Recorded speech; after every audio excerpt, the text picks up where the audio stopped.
talk is really to give you guys a summary of the recent science paper that we published, which is focused on vaccine design against HIV to elicit V3 glycan BNAbs or V3 glycan broadly neutralizing antibodies in rhesus macaques. So as we all know, HIV has been, oh, what's wrong with me? HIV has been around for several years, and a lot of research has gone into developing vaccine against the virus. However, it is very difficult to develop vaccine against HIV.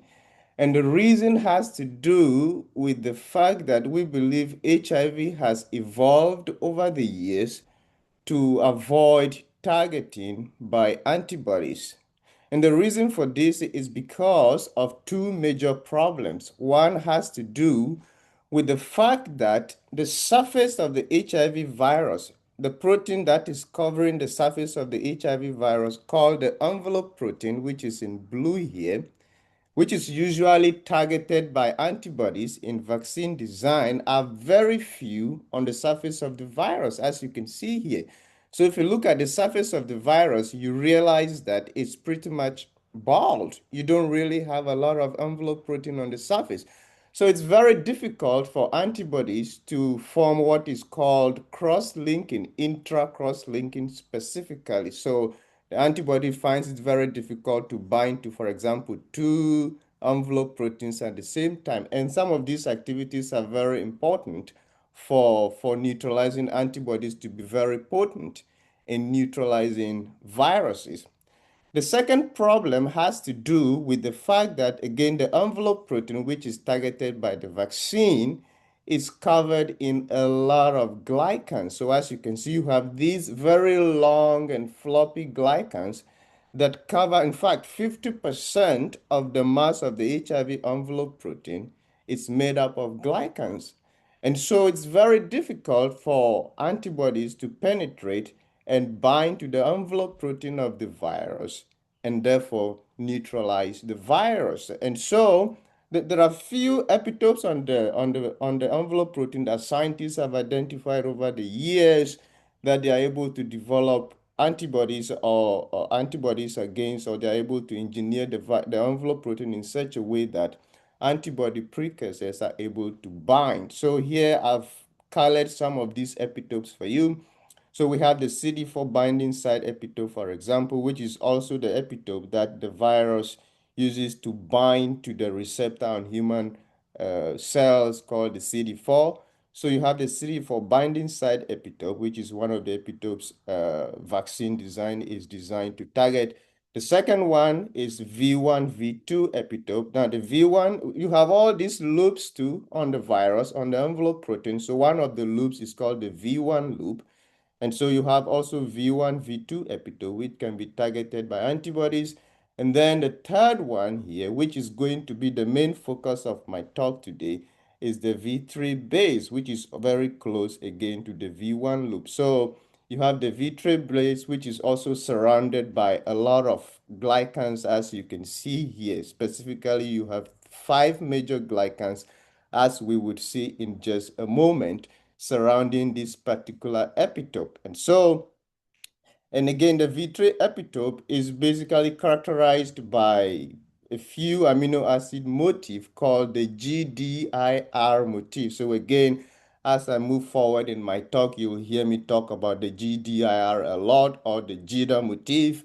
And this is also the motif that most of the V3 antibodies bind to, and most of them also bind to two major glycans. The first one is the N332 glycan, and then you also have a second one called the N301 glycans, although there are other glycans that some other antibodies bind to, but you'll hear me mention some of these glycans and this epitope GDRI a lot as we move forward in my talk. And so, as I've already said, because you have a lot of these glycans, usually to design a vaccine, you have to engineer the envelope. And so over the years, this is what scientists have done. So here I'm showing 4 immunogens here. The BG505 here is the most native form of the envelope protein. So as you move from this to this, you have the most modified form of the envelope protein, and you have the most native form of the envelope protein without any mutations. And so the way the vaccine design usually works is it's a sequential immunization strategy.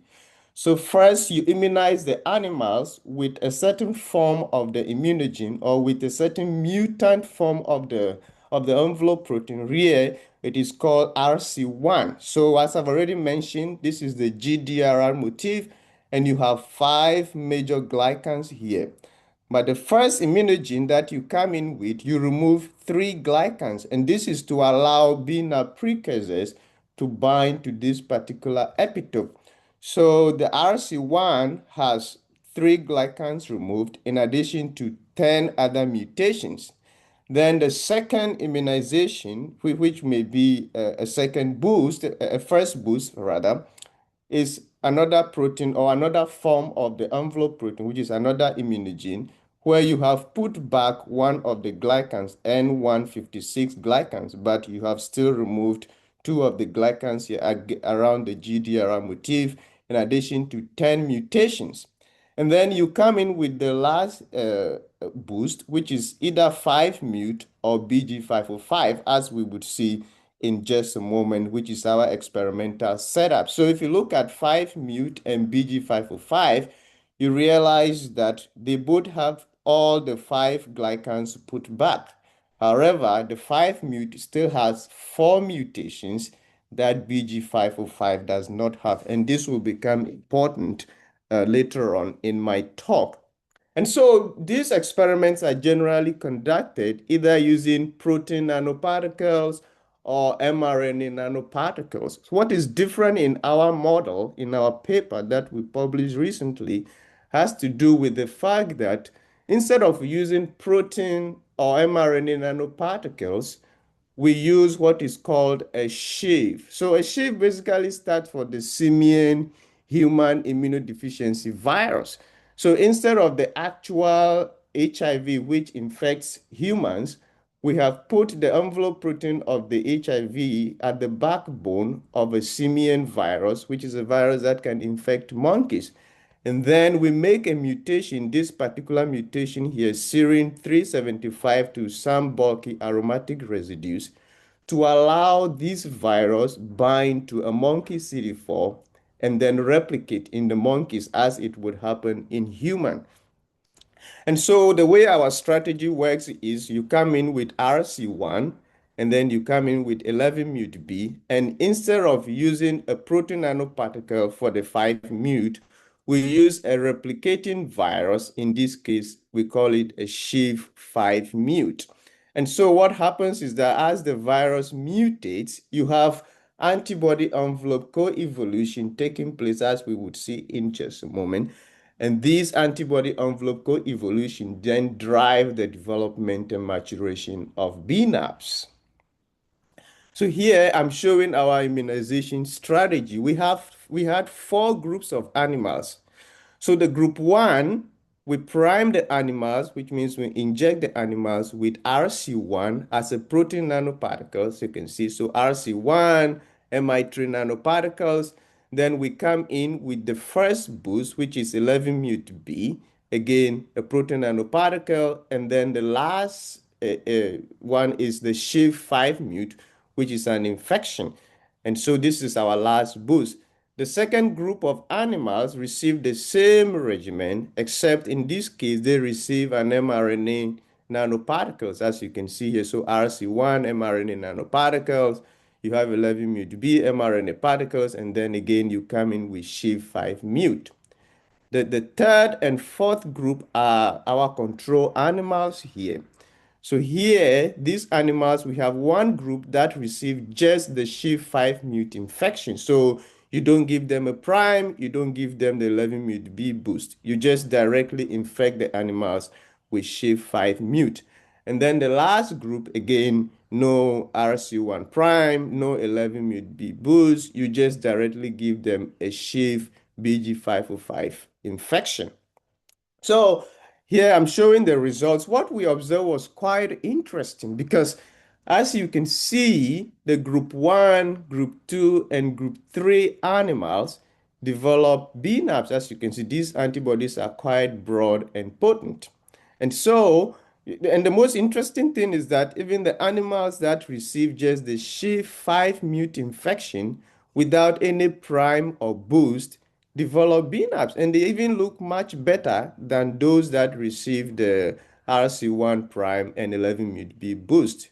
However, the Shiv BG505, none of these animals, as you can see here, is completely white. So yellow means there is some neutralization there, red means very good neutralization, and white means no neutralization at all. So if you look at the nude activity for the samples that we got from BG505, you realize that nothing is happening there, while the animals that receive the SHIV5 mute develop BNAb. So this is quite interesting. And so the question therefore is, what is different between SHIV5 mute and SHIV BG505?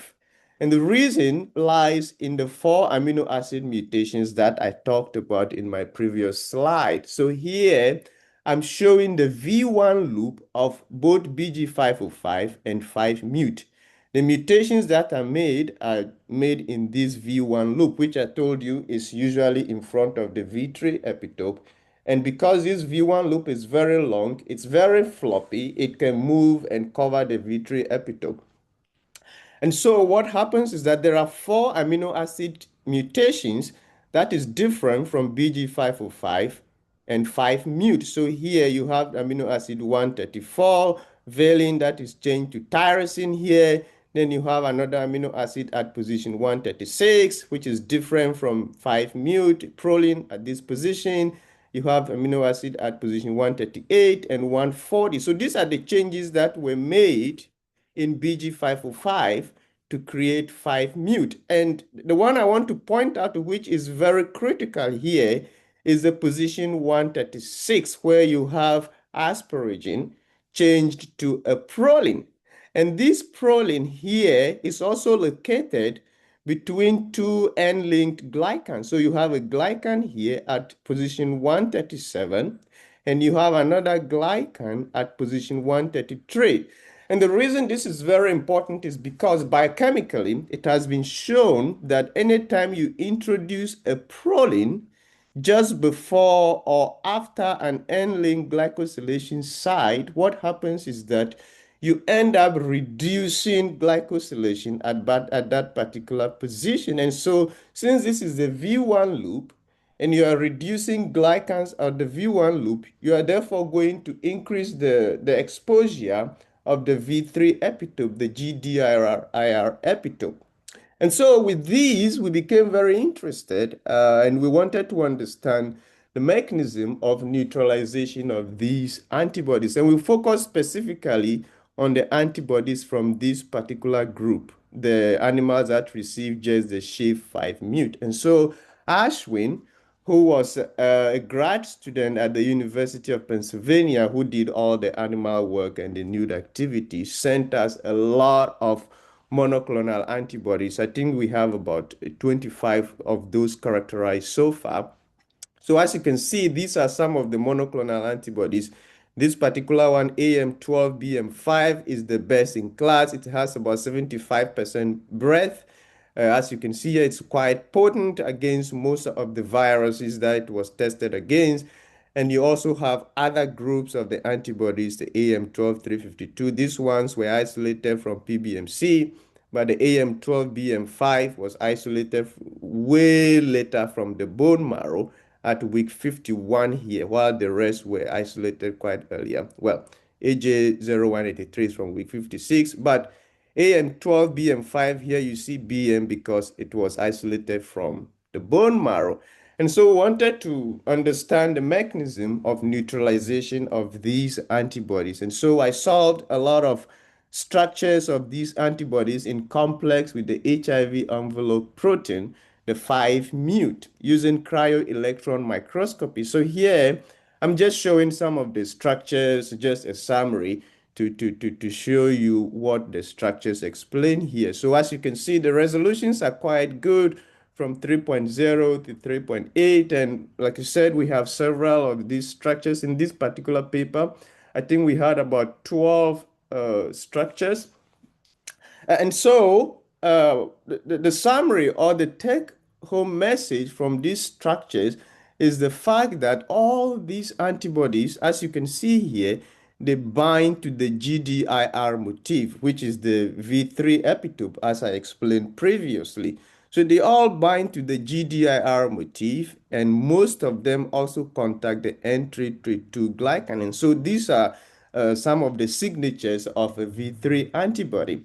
But the most important thing I want to point out to has to do with two things. Number one, you realize that all these antibodies, so the gray area here is the HIV GP120. And at the top, you have the antibodies, and the lighter shade is the light chain of the antibody, and the darker shade is the heavy chain of the antibody. So as you can see, you realize that all these antibodies bind to the GDRR motif using different angles of approach. And this is very important because in an HIV vaccine, you want to make sure you are eliciting a wide range of different antibodies so that it makes it very difficult for the virus to mutate and escape. Because if all the antibodies are bind to the epitope in the same manner, contacting the same residues, then it's going to take the virus of changing just one or two residues and it will evade those immune responses. And so you want to make sure that you have all these different classes of antibodies. So to understand how these antibodies compare with existing human antibodies, because these were isolated from monkeys.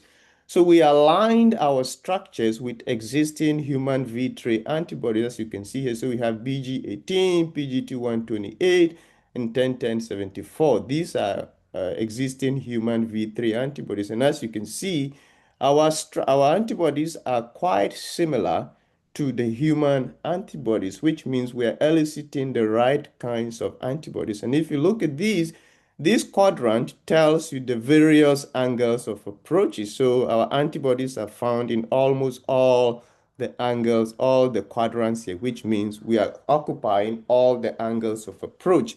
And we also see different types of interactions happening to the JIDA motif, as we would see in just a moment in the following slide. And so this is very interesting because in a typical vaccine, this is what you want to see. So, of course, for structural biologies, when you solve a structure, you want to find out whether your structures actually explain the neutralization mechanism of these antibodies. And the answer is yes. So here I'm just going to show you a few examples. So if you look at the AJ0921, for example, the AJ0921, as you can see here, depends on so this is the JIDA motif, GDIR. So it depends very much on the aspartate 325. And as you can see here, it makes a contact with the aspartate 325. And so mutating that residue to alanine abrogates neutralization of this particular antibody. And it also makes contact with the arginine 327. So this is arginine 327 making contact with the antibody here. And so mutating the arginine to lysine also abrogates the interaction and the neutralization of that antibody. If you look at the AG0983, a similar thing is happening here. So it also interacts with the aspartate 325. So as you can see, if you change that to alanine, you abrogate the neutralization, but you don't really see a lot of change happening there in terms of the AJ0983. That's because the AJ0983, for this aspartate 325, it makes only one contact. However, when you remove or you change the arginine 327 to lysine, as you can see here, you abrogate the neutralization completely because it depends mostly on that residue, as you can see. So the arginine 327 makes a lot of contact here. And a similar thing is also observed for AJ09110, which makes contact with both the 325 and R327. And so when you change both of those residues, you see a huge decrease in the neutralization. So for the aspartate 325 to alanine, you abrogate the neutralization completely, while for the arginine 327 to lysine, again, you really affect the neutralization, but not completely. So this is how the structures explain in terms of the GDRR contact. This is how the structures explain our neutralization data. Now, in terms of glycans, I mean, these glycans are also very important. And in my introduction slide, I told you about two major glycans, which is the N332 glycan as well as the N301 glycan. So here I'm showing two of the antibodies. Again, I'm showing AM12, 352 and AM12, 347. So here we are looking at how these antibodies depend on or accommodate all these glycans. And here I'm just focusing on the N301 for comparison reasons so that you understand how the structures actually help explain all these neutralization data.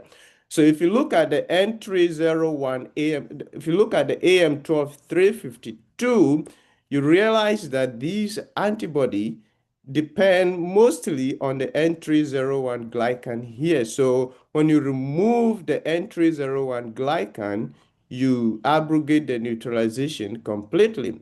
I'm not showing the N332 glycan here, but it doesn't depend that much on the N332 glycan. And so when you remove the N332 glycan, of course, I'm comparing these two numbers. So you realize that, yeah, it does affect it a little bit, but not so much.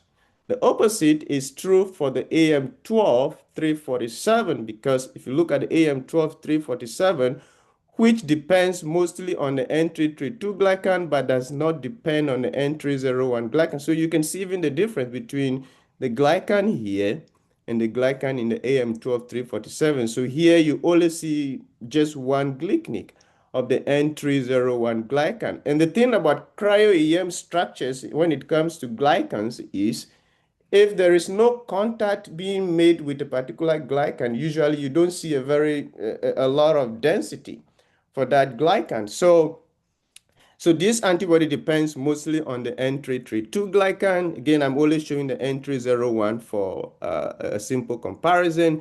So here, so if you remove the N332 glycan, which this antibody depends on, you realize that the neutralization is completely gone. But in terms of the N301 glycan, you don't really see a lot of changes happening here.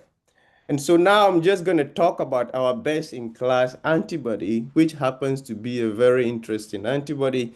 As I've already explained, compared with the antibodies that were isolated from the plasma, PBMC, AM12352 was the best, which is 50%, and IC50 of 1.16 microgram per ml.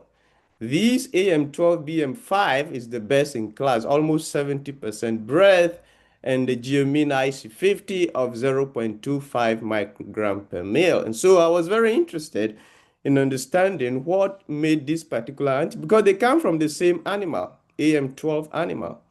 So again, I wanted to solve structure of this, and so I purified this antibody. And when I did the FPLC purification, this is from analytical column S200. And so antibodies generally elute around the 16 to 17 column volume. And so when I did the analytical column, I assumed, oh, this has to be the antibody. And so I pulled this together, concentrated it, formed a complex. And when I went to the microscope and tried to get a structure, I did not find any antibody bound to the envelope. And I was like, wait a minute, what happened? Because I have done this thing several times. So now when I do FPLC, I don't try to run a gel or do it. I just take the fraction that I know should be my antibody and I go for data collection. So I went back to the FPLC and it turned out this is not the antibody, but rather this. So as you can see, this antibody elutes almost after two column volumes, which means it might be very sticky. So if you compare this with the AM12352, which elutes around the 16, 17 column volume, the AM12BM5 elutes way after that in the two column volume. And the reason I believe has to do with some mutations that are in the AM12BM5. So if you look at the sequence alignment here, this is the CDRH3 I'm comparing here. So you have a few mutations happening here, and I think one of the very important ones is this proline to tryptophan, as you can see here. And if you look at the structure, you realize that this particular proline to tryptophan mutation, so you have proline in AM12352 and you have a tryptophan in AM12BM5. So you realize that this particular mutation allows the AM12BM5 to form an extensive contact with the N332 glycan. Not only that, there's another proline to serine mutation in this CDRH2. So here in the AM12352, you have a proline which makes this particular region probably very rigid. And then in the AM123BM5, you have serine in this particular position, which I believe makes this particular region very flexible. And so this allows this antibody to bind to both the N301, even though the N301 is short here, just a short glycanic. But I think that because this particular region is very flexible, it's able to accommodate both the N301 and the N332 glycan. And so what I'm currently doing now is mutating the proline in AM12 to tryptophan to see what happens, and also changing this particular residue to proline to see if we can make this antibody behave better, just really to see what happens, because I believe this hydrophobic residue probably makes this particular antibody it's probably going to be polyreactive. So we are also running a polyreactivity assay. So now we know what is happening at the structural level when we look at all these antibodies. What about at the sequence level?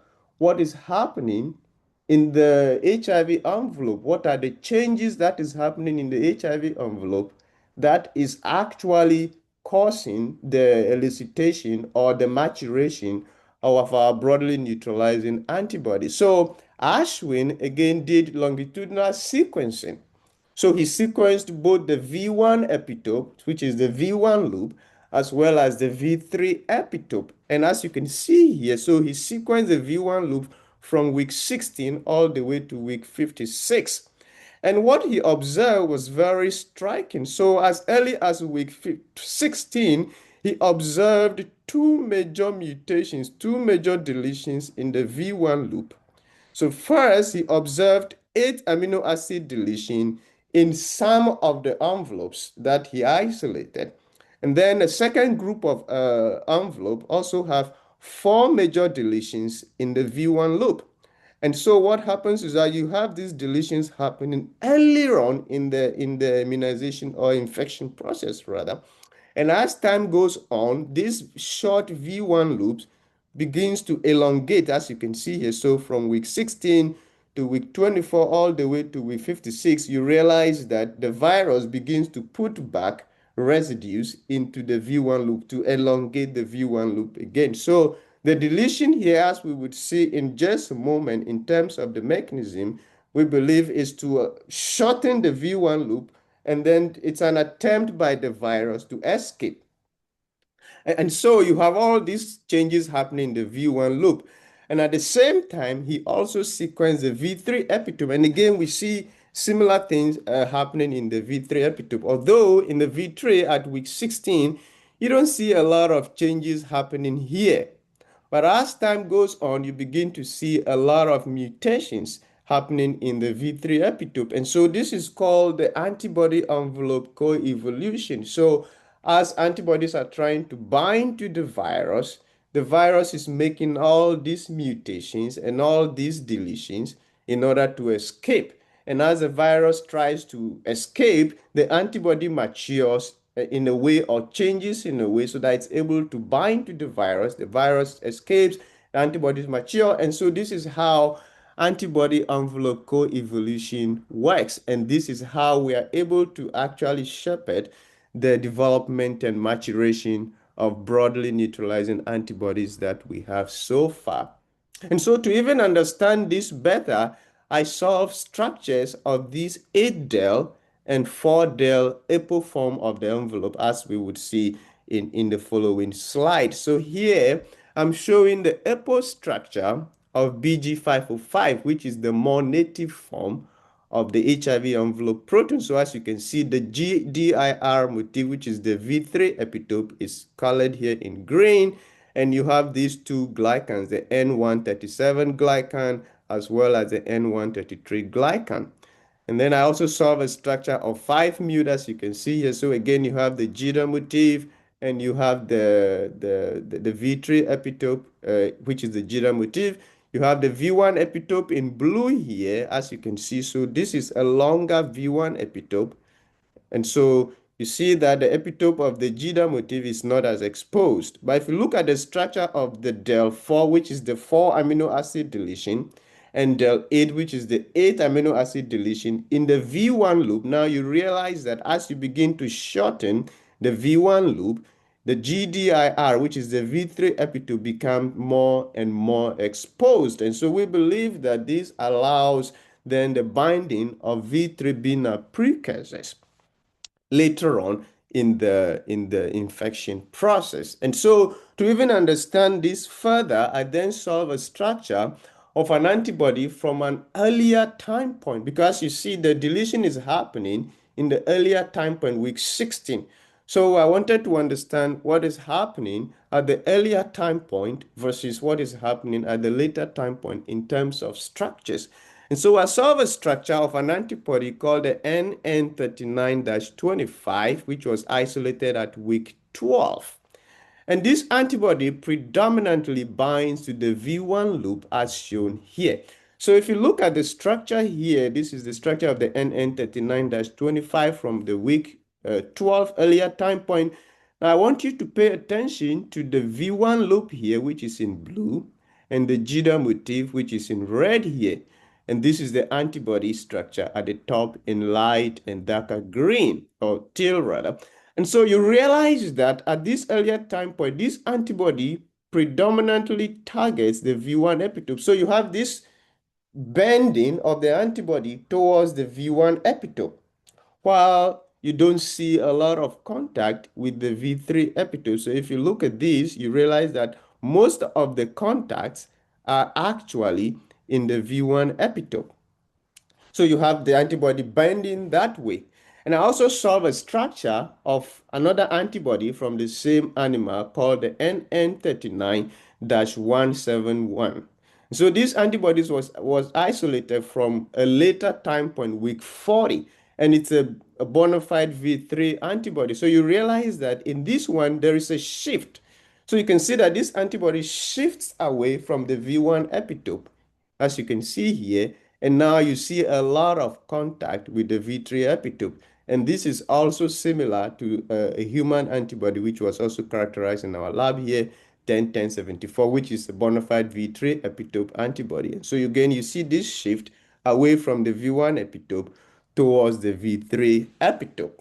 So what we believe is happening, to summarize this particular part of the talk, is that we have now come up with a two-step model of a V3 glycan BNAP elicitation in our SHIV5-mute infection model.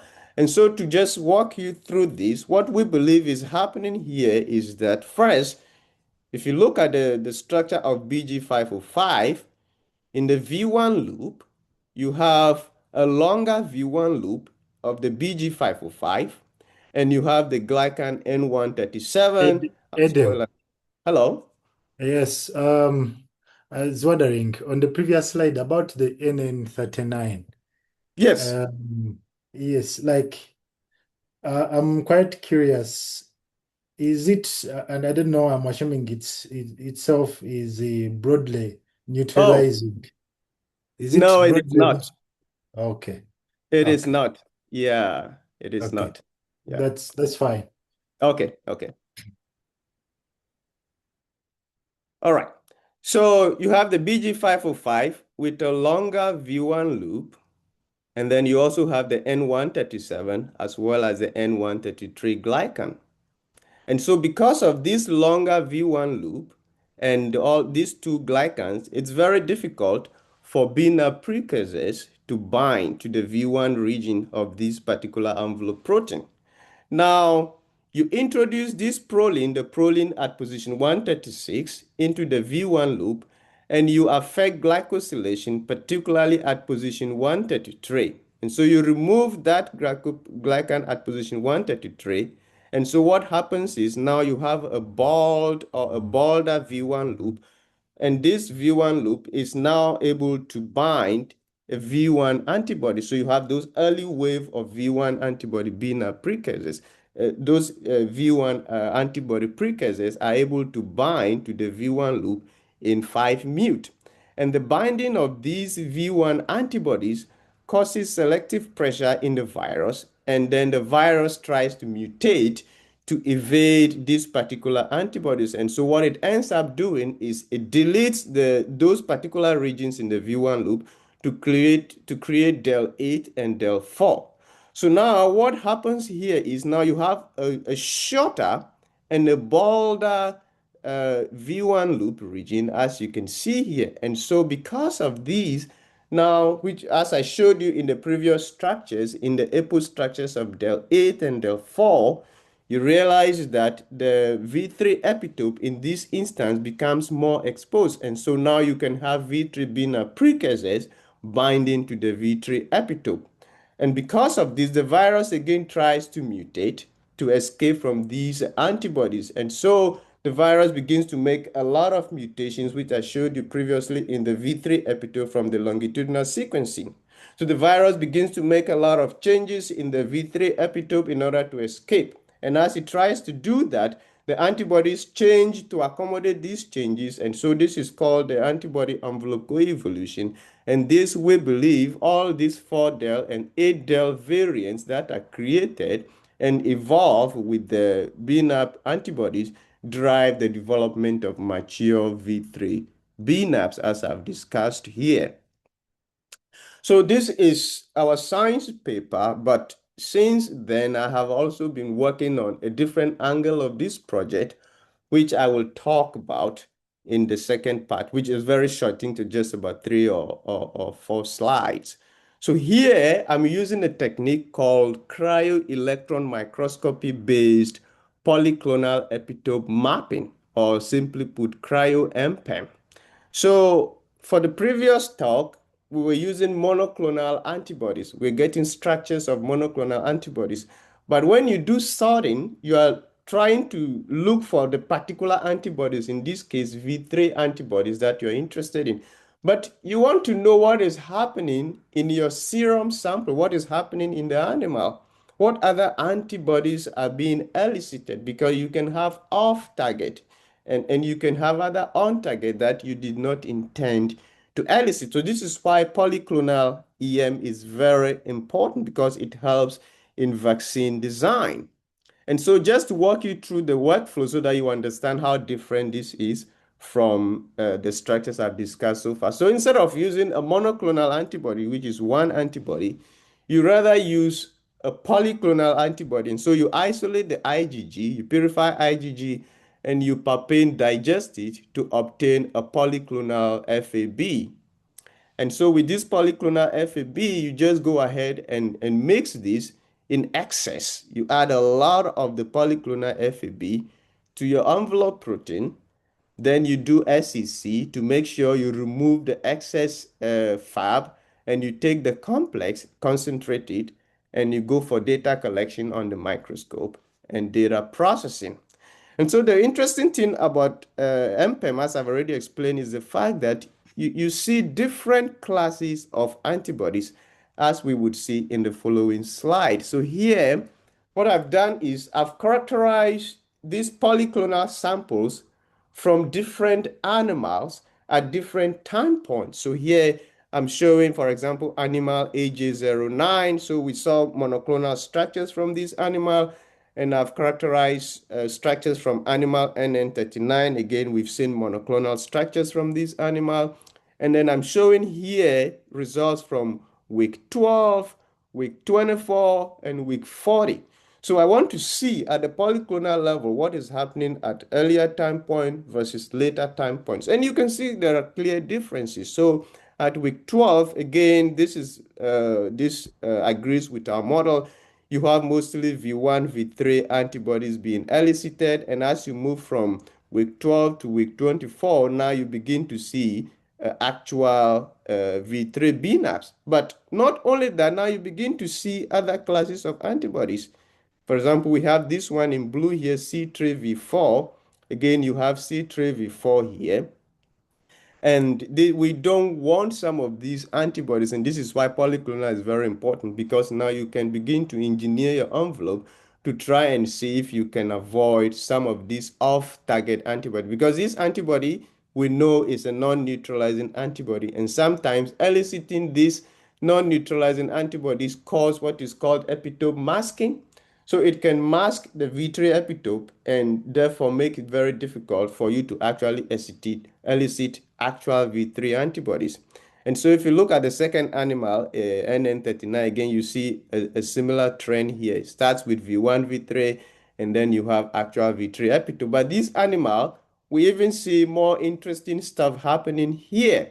So in addition to the V3 epitope, at the later time point, we also see an anti-idiotypic antibody. So this is a situation where you have an antibody bound to another antibody, as you can see here. So you have a C3V4 antibody, which is in this animal, and you have another antibody bound to the C3V4 antibodies. And we will see in just a moment why again this is not very good when you're designing a vaccine. And then we have other animals here. Here I've already characterized the week 24 of animal AM12 and AH82. As you can see here, they both develop V3 at week 24. And then I also characterize, so we have BNA-based, those animals that develop broadly neutralizing antibodies, and animals that did not develop broadly neutralizing antibodies. So here I'm showing two of the animals that did not develop broadly neutralizing antibody, which was interesting to us. And again, from structures, now we can see why.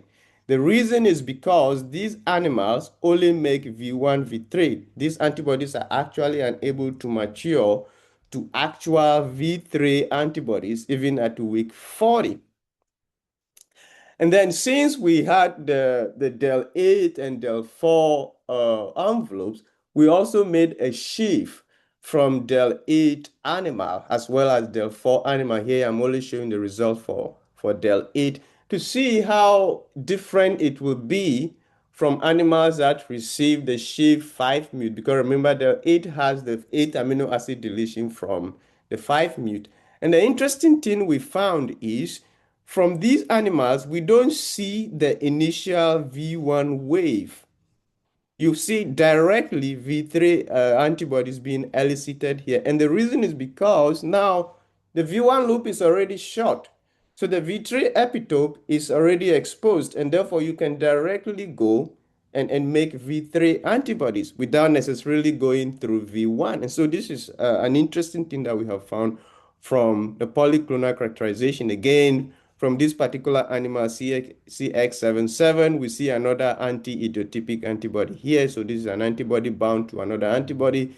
But in addition to this, interestingly, we also found another antibody called the fusion peptide antibody, colored in green, in red here. So this is another epitope that is targeted by scientists for HIV vaccine design, the fusion peptide, and usually you have to engineer your envelope to specifically make these antibodies. But interestingly, in our studies, we are also seeing some of these classes of antibodies coming up. But the question is, how can some of these off targets affect the elicitation of our V3 or V1, V3 antibodies? And so here I just did a simple alignment, and you can see here, if you have a C3V4 antibody elicited and anti-C3V4 antibody elicited early on in your immunization studies, then it might be difficult for an actual V3 antibody or a V1, V3 antibody to bind, because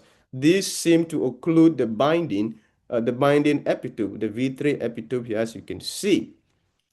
And so this ends my presentation. So just to summarize, We have the first project, which is the monoclonal antibody characterization, which is our two-step V3 antibody induction process. So we start with an early wave of V1, V3 antibodies. You put selective pressure on the V1 epitope, and this selective pressure causes the virus to delete 4 or 8 amino acids, therefore exposing the V3 epitope and allowing V3 binary precursors to bind to this epitope. The virus mutates, and therefore this mutation or antibody envelope coevolution drive the development of V3 binaps. And then from a polyclonal perspective, this model is also confirmed, and we've also shown that the non-binary actually make the V1, V3 earlier on, and then go on to make V3, which confirms our two-step model.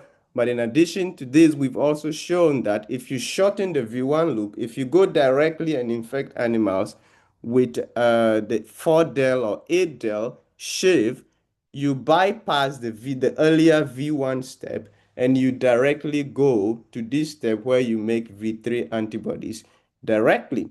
And so with this, I would like to thank you all for listening. And if you have any questions, I can take them. Thank you.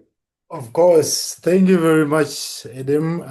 This is great. As you know, the African situation, uh, HIV Yes, makes yes. people emotional. And like there are things you can't go without asking. Um, so as you've been talking about this, I'm wondering how generalizing is the two-step mechanism. And when you look at it, because we've talked about the V3, I think the glycan site.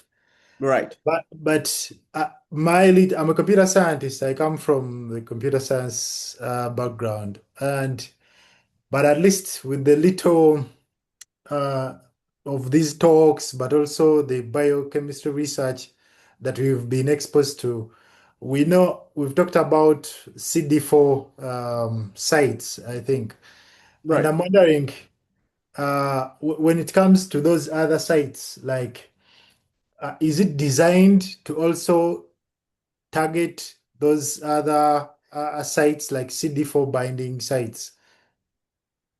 Yes. Can you Okay. So generalize that's that? a very good question. So the first one, how generalizable this is. We Yes. believe this is very generalizable. It's very reproducible, especially in this model, because we have a second leg of this project going on, and we see similar profile in these antibodies where you have an early V1. Of course, now we are mostly trying to focus on using the 4-del and 8-del so that we bypass the earlier step of the process. And so the goal is to see if we can shorten the time within which you are able to make BNAP. So this is quite generalizable in this model. And the second aspect, yes, the CD4 bindings, of course, we are targeting the V3 epitope here. So yeah, we may see some CD4 binding site antibodies as we characterize the polyclonal sample, because we've seen fusion peptide, even though we didn't design this for fusion peptide binding. So we might see some CD4 binding site, but it's going to be rare to find in our design. But yes, we have another project ongoing where we've engineered the envelope for CD4 binding site antibody elicitation. In fact, we have actually designed an immunogen where we engineered it in such a way that we can make 3 groups of antibodies at the same time. So we are able to make V1, V2, V3, and CD4 binding site antibody, because we believe that you're going to have to make a cocktail of antibodies targeting all these epitopes in order to have an effective vaccine. So yeah. Oh, okay. Mm. I think the next thing I was wondering about was the thinking about the broadly neutralizing process. Like, if we have early like viral or antibody sequences Mm, uh, in maybe certain animals, like uh, when you look at those sequences, is it possible to predict like which animals will later sort of like um, predict or develop the sort of the broadly neutralizing capabilities? mm. I think that's a very interesting and a very important question, actually, because computationally, if you can do that, especially using the envelopes, then you can just focus on those envelopes and use those for infection or vaccination so that you are sure those particular animals are going to make BNAPs. Of course, we are not computational scientists, so we have not done that. But I suppose there should be a way to do that where you put all these sequences. Of course, for us, by looking at the sequence, knowing what we know now empirically, we know that any animal that has this 4-del, 8-del mutation, especially if you infect them with SHIF5 mute, then we know that, okay, this animal is most likely to make a BNAP. So ours has been based on experimental empirical evidence. It would be very interesting if computational scientists can somehow put all these sequences into some sort of algorithm. I'm not that good at computation, but and then by so doing, if you can predict whether a particular sequence will go on to make B now, I think that would be very interesting. And so the answer is yes. I think it should be possible to computationally come up with some of these hypotheses. And that would actually Uh, make our work very easy. yeah, Yeah. I think even my next question would have been about machine learning. Uh, Yes. I don't know how deep I have appreciated the biology, but at least I feel I have. But Hmm. when the discussion has evolved a lot about the envelopes and it makes me think, uh, do we how much do we have to worry about these envelopes?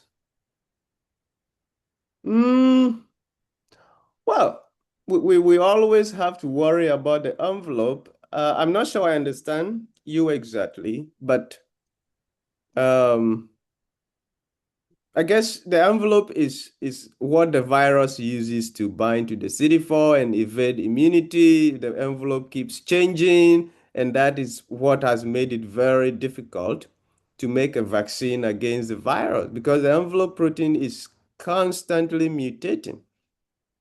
It's So I we always have to worry about the envelope. Yes, and the reason why I was saying it was connected to machine learning, Oh, and maybe this is maybe an overstretch, right. or I'm just being over ambitious. But if because it is changing, it is mutating, and sort of like there is no determinism about it. Mm, mm, Um, s- what can the computational sort of like community bring in mm. terms of like determining, can we have an overlay heat map of possible envelopes that the sequences or the virus will have? Like that's the kind of perspective Yes. I'm having. Absolutely. That's a very good analysis. Yeah, we do have a guy in the lab, Anthony, who is a computational guy. And so sometimes what he does or what he has done is use computation to do deep mutational scanning. So you use computation to try and mutate some residues, key residues, and see what happens in terms of antibody binding. And so we combine this with deep mutational scanning, yeast display, and all that to try and predict uh, some of the key residues, key mutations in the envelope that can lead to uh, the escape of the antibody or the escape of the virus from specific antibodies. So yes, this is very important, and we do have someone in the lab, Anthony. I think he does something similar. Um, Try to use computation. I'm not sure how much details he goes into this aspect, but yes, the answer is yes. It's something that can be done, and there's someone trying to explore this. But if it is something you guys are interested in actually spending more time on, because we have all this sequencing data, we have all these structures. So you have structures, you have sequencing. If you guys are interested in maybe going more into detail and try to predict some of these things using computation, I think that is a collaboration my boss would probably be interested in discussing. Wow. That's that's a good invitation. I think we can't just let that go. Members, if any of you has a question, please unmute yourself. There is a question I can't let Edem go without asking. Absolutely. Uh, and Edem, like in Africa, Yes. at least every family is a victim of HIV. I Mm. can tell that. Like my family, like either your auntie, your distant uncle is Yes. a victim. And a question that sort of personal, emotional is based because it's based on the you in the center of this research, where we are now, based on where we are, I would ask how far are we from, nailing a core, maybe a vaccine? I know in Mm. Uganda here they have even done experimentations like trials for the vaccines. Right. Uh, and I think they are still going on. But a question to you is how far are we from a real cure, perhaps? Is it even a dream within reach? But also nailing maybe a 99.9% vaccine. Mm. Mm.